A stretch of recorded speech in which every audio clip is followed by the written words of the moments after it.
સુરેન્દ્રનગર અને ચોટીલાનું એવો વિસ્તાર કે જ્યાં ભૂમાફિયાઓ અને કેમિકલ માફિયાઓ બેફામ બન્યા છે અને તેને રોકવા માટે તંત્ર અને અમુક એવા અધિકારીઓ છે જે ખૂબ મહેનત કરી રહ્યા છે, દિવસ રાત એક કરીને આવા બિનકાયદેસર જે ધંધાઓ ચાલી રહ્યા છે તેના પર રોક લગાવી રહ્યા છે. હું વાત કરી રહી છું એચટી મકવાણાની, પ્રેમસુખ ડેલુની, કારણ કે આ બંને અધિકારીઓ એવા છે કે જે જરા પણ ગેરકાયદે પ્રવૃત્તિઓ ચલાવતા નથી અને જે અત્યારે કાળો કારોબાર ચાલી રહ્યો હતો તેના પર ખૂબ મોટી તવાઈ બોલાવી રહ્યા છે. નમસ્કાર, ગુજરાત BS9 ન્યૂઝમાં આપની સાથે હું છું ભગવતી વિશાવડિયા. આમ તો છેલ્લા ઘણા સમયથી ઘણા બધા એવા અધિકારીઓ છે જે પ્રામાણિકતા સાથે કામ કરી રહ્યા છે, તેની સરાહના થાય છે અને ઘણા બધા એવા અધિકારીઓ પણ છે કે જે લાલિયાવાડી કરે છે, ગેરકાયદેસર પ્રવૃત્તિઓને પ્રોત્સાહન આપે છે કારણ કે પોતાના ખિસ્સા ભરેલા રહે તે માટે. અને આવા અધિકારીઓ છે તેને જે આવા જાબાજ અધિકારીઓ છે, પ્રામાણિક છે, નિષ્ઠાવાન અધિકારીઓ છે, તેની પાસેથી કશુંક શીખવા જેવું છે. પરંતુ ખેર એ વાત અલગ છે. વાત કરવી છે સુરેન્દ્રનગરના ચોટીલાની, કારણ કે ત્યાં ગેરકાયદેસર પ્રવૃત્તિઓ અને ડીઝલનો કાળો કારોબાર ચાલતી એક હોટલ હતી, તેને ધ્વસ્ત કરી દેવામાં આવી છે.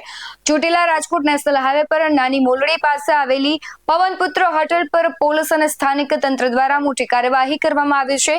ગેરકાયદેસર પ્રવૃત્તિઓનું કેન્દ્ર બનેલી આ હોટલને બુલડોઝર ફેરવીને જમીનદોસ્ત કરી દેવામાં આવી છે. જે પ્રમાણે વિગતો સામે આવી, હોટલની આડમાં લાંબા સમયથી ગેરકાયદેસર રીતે કેમિકલ અને બાયોડીઝલ સહિતની જ્વલનશીલ જે સામગ્રીઓ છે તેનો વેપાર ચાલતો હતો.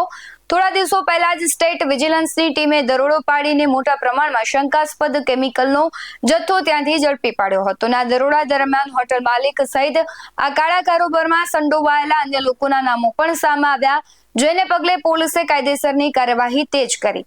સુરેન્દ્રનગર જિલ્લા પોલીસ વડા SP પ્રેમસુખ ડેલુ સ્વયં પોલીસ કાફલા સાથે ઘટના સ્થળે દોડી ગયા અને કાયદો અને વ્યવસ્થા જળવાઈ રહે તે રીતે ચુસ્ત પોલીસ બંદોબસ્ત સાથે આખી ડિમોલેશનની કામગીરી કરી છે. સમગ્ર ઘટનાને લઈને પ્રેમસુખ ડેલુ શું કહી રહ્યા છે તેના પર નજર કરીએ. ચોટીલા તાલુકાના નાની મોલડી જે ગામ છે, આની સીમના અંદર એક પવનપુત્ર કરીને એક હોટલ છે અને આ હોટલ ઉપર જે ગેરકાયદેસર કેમિકલ કટિંગના અને બધા જે ધંધા થઈ રહ્યા છે, આની ટોટલ 2 FIR જે છે એ દર્જ હતી. અને આના ભૂપતભાઈ બાવકુભાઈ પટગીર જે છે આ જગ્યાના હોટલના જે માલિક છે અને એ ગેરકાયદેસર પ્રવૃત્તિમાં સંકળાયેલી માણસ છે અને પોતાના જે હોટલ છે આ ઉપર ઘણા બધા ગેરકાયદેસર ધંધા કરાવતા હોય છે. અને PGVCLની ટીમ પણ સાથે રાખીને અને આને હોટલ ચેક કરતા 2 વખત આના હોટલ ઉપર ગેરકાયદેસર વીજળીનો કનેક્શન પણ જોડાણ મળ્યું છે.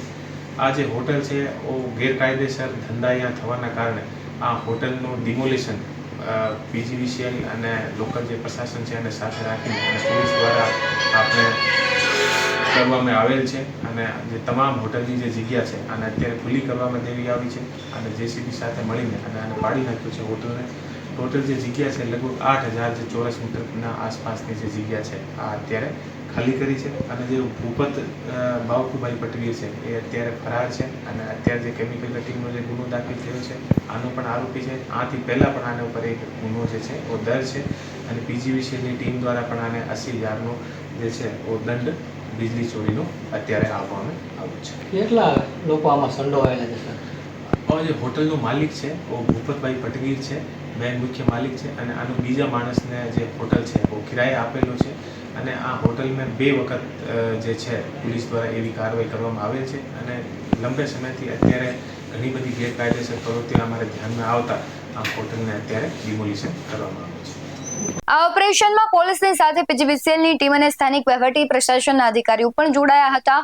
હોટલનું જે બીજું રોકાણ છે તે કાપી નાખ્યા બાદ JCB અને બુલડોઝરની મદદથી આખી ગેરકાયદેસર છે જે બાંધકામ થયું હતું તેને તોડી પાડવામાં આવ્યું છે.